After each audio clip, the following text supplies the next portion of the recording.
ഹരിയോ സ്വാമിയേ ശരണമയ്യപ്പ.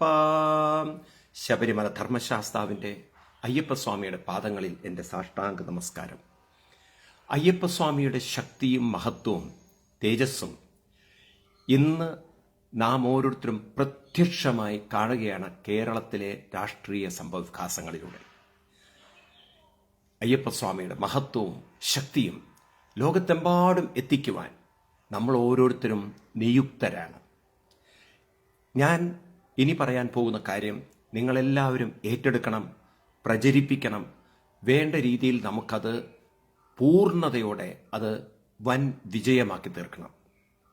ശബരിമല നിയുക്ത മേൽശാന്തി വാരിക്കാട്ടുമഠം ശ്രീ ജയരാജ് പോറ്റിജിയുടെ ഒരു ആഗ്രഹവും അപേക്ഷയും കൂടിയാണ് ഞാൻ നിങ്ങളുടെ മുന്നിൽ അവതരിപ്പിക്കുന്നത്. ഈ വരുന്ന ദീപാവലി ദിവസം, അതായത് നവംബർ 14 തീയതിയാണ് അദ്ദേഹം ശബരിമലയിൽ കെട്ടുനിറച്ച് പോകുന്നത്. നമുക്കറിയാം, നമ്മുടെ ഭാരതത്തിൻ്റെ മഹോത്സവമാണ് ദീപാവലി. ഇരുട്ടിനെ അകറ്റി, അന്ധകാരത്തെ അകറ്റി വെളിച്ചത്തിലേക്കുള്ള ലോകത്തിൻ്റെ പ്രയാണം, ജീവിത പ്രയാണം. രാവണനെ വധിച്ച് ശ്രീരാമസ്വാമി തിരിച്ച് അയോധ്യയിൽ വന്ന് ചക്രവർത്തിയെ അവരോധിക്കുന്ന ദിവസം ജനങ്ങളെല്ലാം വെളിച്ചം കത്തിച്ചുകൊണ്ട് ദീപാവലി ആഘോഷിക്കുന്നു. ഇന്ന് നമ്മുടെയൊക്കെ മുന്നിൽ വലിയ ശക്തനായിട്ടുള്ള ശത്രുവായി നിൽക്കുന്നത് ഒരു വശത്ത് ഒരു മഹാമാരി, കോവിഡ് എന്ന മഹാമാരി മരണത്തിലേക്കും ജീവിത ദുഃഖങ്ങളിലേക്കും നമ്മളെ തള്ളിക്കൊണ്ടിരിക്കുന്ന അല്ലെങ്കിൽ വീഴ്ത്തിക്കൊണ്ടിരിക്കുന്ന ഈ മഹാവ്യാധിയെ നമുക്ക് നേരിടണം. അതോടൊപ്പം തന്നെ പലർക്കും സാമ്പത്തികമായ പ്രശ്നങ്ങൾ, ജോലി സംബന്ധമായ പ്രശ്നങ്ങൾ, മാനസികമായ പ്രശ്നങ്ങൾ പോരാത്തതിന് മനുഷ്യന്റെ തലവെട്ടുന്ന മതത്തിന്റെ അസഹിഷ്ണുതകൾ, വേറൊരു വശത്ത് പാവപ്പെട്ടവനെ പോലും കാണാൻ കണ്ണില്ലാതെ ജാതിയുടെയും മതത്തിന്റെയും പേര് പറഞ്ഞ് റിസർവേഷൻ കണക്ക് പറയുന്നവര്. ഇന്ന് നാം നോക്കിക്കഴിഞ്ഞാൽ അടുത്തു നിൽപ്പോരനുജനെ കാണാൻ അക്ഷികളില്ലാത്തവർക്ക് അരൂപനും അദൃശ്യനും ഈശ്വരനായതിൽ അത്ഭുതമൊന്നുമില്ല. ഈ ഒരു സന്ദർഭത്തിൽ നാം എല്ലാവരും ഒറ്റക്കെട്ടായി ഇത്തരത്തിലുള്ള നമ്മുടെ മുന്നിലുള്ള രാവണാദികളെ മറികടക്കേണ്ടതുണ്ട്. അതിന് നമുക്കൊരു എല്ലാവരും, ശ്രീ ജയരാജ്ജി നമ്മളോട് റിക്വസ്റ്റ് ചെയ്തിട്ടുള്ളൊരു കാര്യം എല്ലാവർക്കും പ്രാവർത്തികമാക്കണം. ഒന്നാമത്തെ കാര്യം, ഈ വരുന്ന ദീപാവലി ദിവസം നവംബർ 14 രാവിലെ എല്ലാ ക്ഷേത്രങ്ങളിലും മഹാമൃത്യുഞ്ജയ ഹോമം നടത്തണം. ദേവസ്വം ബോർഡുകളോടും ക്ഷേത്ര സംരക്ഷണ സമിതിയോടും NSS, SNDP തുടങ്ങിയിട്ടുള്ള പ്രവർത്തകർ, യൂണിയൻ പ്രവർത്തകരോടും എനിക്ക് വിനീതമായ റിക്വസ്റ്റ് ഉണ്ട്. എല്ലാ ക്ഷേത്രങ്ങളിലും നമുക്ക് രാവിലെ മഹാമൃത്യുഞ്ജയ ഹോമം, പറ്റുകയാണെങ്കിൽ ഔഷധക്കൂട്ടുള്ള മരുന്നുകളൊക്കെ ആ ഹോമകുണ്ടത്തിലേക്ക് ഇട്ടുകൊണ്ട് നമുക്ക് അന്തരീക്ഷത്തെ ശുദ്ധീകരിക്കാം. ഇതിനെല്ലാം ശക്തിയുണ്ടെന്ന് ഇന്ന് നാം കണ്ടുകൊണ്ടിരിക്കുകയാണ്. ഇതിനെല്ലാം ഒരു കാലത്ത് പുച്ഛിച്ചും പരിഹസിച്ചും ഉള്ള ആളുകൾ സ്വന്തം വീടുകളിൽ പോലും നമ്മൾ കുട്ടികളെ എഴുത്തിനിരുത്തുന്ന കാര്യങ്ങളൊക്കെ കാണുന്നു, വിളക്ക് കൊളുത്തിയിട്ടൊക്കെ. അപ്പൊ ഇതിനൊക്കെ പഠിക്കേണ്ടത് എന്താണ്? നമ്മുടെ ഭാരതത്തിന്റെ തനതായ സംസ്കൃതി, പാരമ്പര്യം, അതിന് വലിയ പ്രസക്തിയുണ്ട്. അത് വെറും അന്ധവിശ്വാസങ്ങളല്ല. ഈ പ്രപഞ്ചം ശക്തിയാണ്, ഊർജമാണ്. നാം ഇത്തരം കാര്യങ്ങൾ ചെയ്യുമ്പോൾ പ്രകൃതിയിൽ ഉണ്ടാകുന്ന പോസിറ്റീവ് എനർജി കൊണ്ട് ഈ പ്രകൃതിക്ക് ക്ഷയമേൽപ്പിക്കുന്ന നെഗറ്റീവ് ഊർജത്തെ, നെഗറ്റീവ് ശക്തികളെ നമുക്ക് പ്രതിരോധിക്കാൻ സാധിക്കും. അപ്പം അതിനാണ് നമ്മൾ അന്തരീക്ഷത്തെ ശുദ്ധീകരിക്കുന്ന, മനസ്സുകളെ ശുദ്ധീകരിക്കുന്ന മഹാമൃത്യുഞ്ജയ ഹോമം. നമുക്ക് ലോകത്തിന് കൊടുക്കാൻ ഒരു സന്ദേശമുണ്ട്. ലോകം ഒന്ന്, ഒരു ലോകം, ഒരു മനുഷ്യൻ, ഒരേ ഒരു മനസ്സുകൊണ്ട് നമ്മളെല്ലാം മൃത്യുവിലേക്ക് തള്ളിവിടുന്ന മഹാമാരിയെ നമ്മൾ മൃത്യുഞ്ജയ മന്ത്രം കൊണ്ട് തോൽപ്പിക്കണം. അപ്പോൾ ഒരു വശത്ത് ക്ഷേത്രങ്ങളിൽ മൃത്യുഞ്ജയ ഹോമം നടക്കട്ടെ, മറുവശത്ത് എല്ലാവരും അവരവരുടെ വീടുകളിലിരുന്ന്, നമുക്കറിയാം കോവിഡ് കാരണം നമുക്ക് പലർക്കും ക്ഷേത്രങ്ങളിൽ പോകാൻ പറ്റില്ല, എങ്കിലും രാവിലെ കുളിച്ച് എല്ലാവരും വിളക്ക് കൊളുത്തിക്കൊണ്ട് എല്ലാ വീടുകളും, കൊച്ചുകുട്ടികൾ മുതൽ എല്ലാവരും 108 പ്രാവശ്യം മഹാമൃത്യുഞ്ജയ മഹാമൃത്യുഞ്ജയ മന്ത്രം, വീടുകളിൽ ഹോമം ചെയ്യാൻ പറ്റുന്നവരാണെങ്കിൽ അവർക്ക് ഹോമം ചെയ്യാം, അല്ലെങ്കിൽ 108 തവണ മഹാമൃത്യുഞ്ജയ മന്ത്രം ജപിക്കണം. ഈ ലോകത്തിന് നമ്മളാണ് നേതൃത്വം കൊടുക്കേണ്ടത്. ഈ ലോകം ഒന്നാണ്, നാം ഒന്നാണ്, ഒരു മനസ്സാണ് എല്ലാവർക്കും വേണ്ടത്. ഒരേ മനസ്സോടുകൂട്ടിയിട്ട് എല്ലാവരും മുന്നേറണം. അവിടെ അസഹിഷ്ണുതയ്ക്കോ ജാതി മത തരത്തിലുള്ള ജാതീയതയ്ക്കോ മതപരമായ അസഹിഷ്ണുതയ്ക്കോ അല്ല സ്ഥാനം. അവിടെ ദാരിദ്ര്യമുള്ളവന്റെ ദാരിദ്ര്യം കാണുക.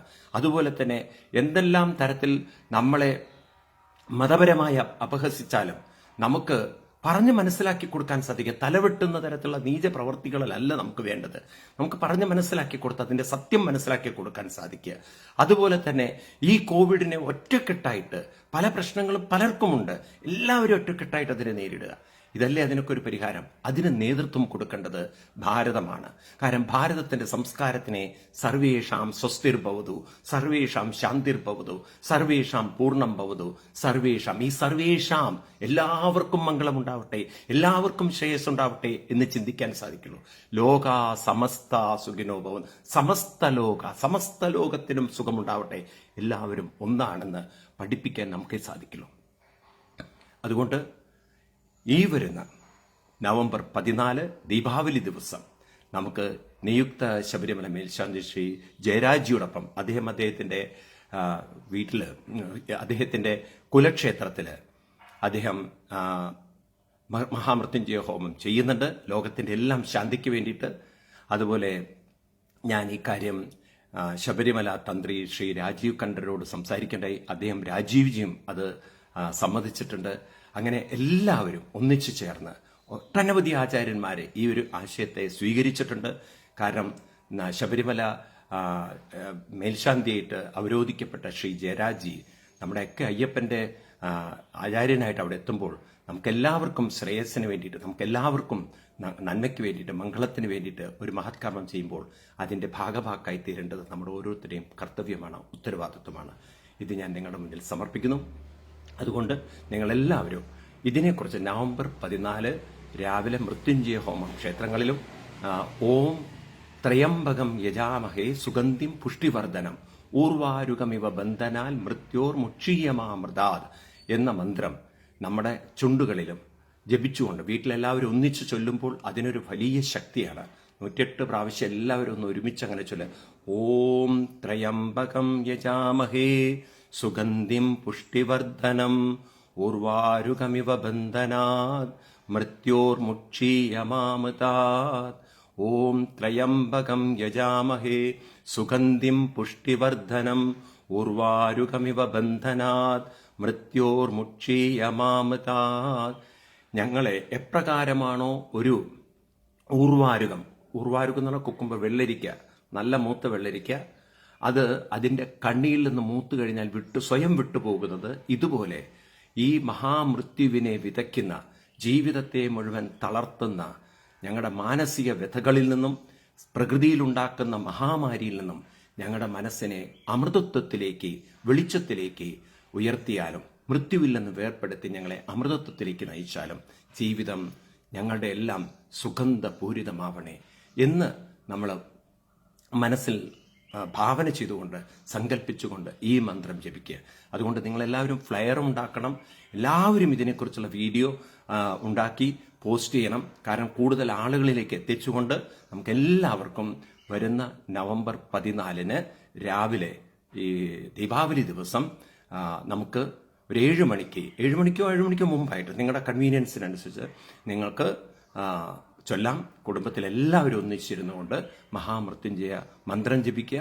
ഇനി മഹാമൃത്യുഞ്ജയ ഹോമം ചെയ്യാൻ പറ്റുന്നവർ ക്ഷേത്രങ്ങളിൽ എന്തായാലും അത് ചെയ്തിരിക്കണം.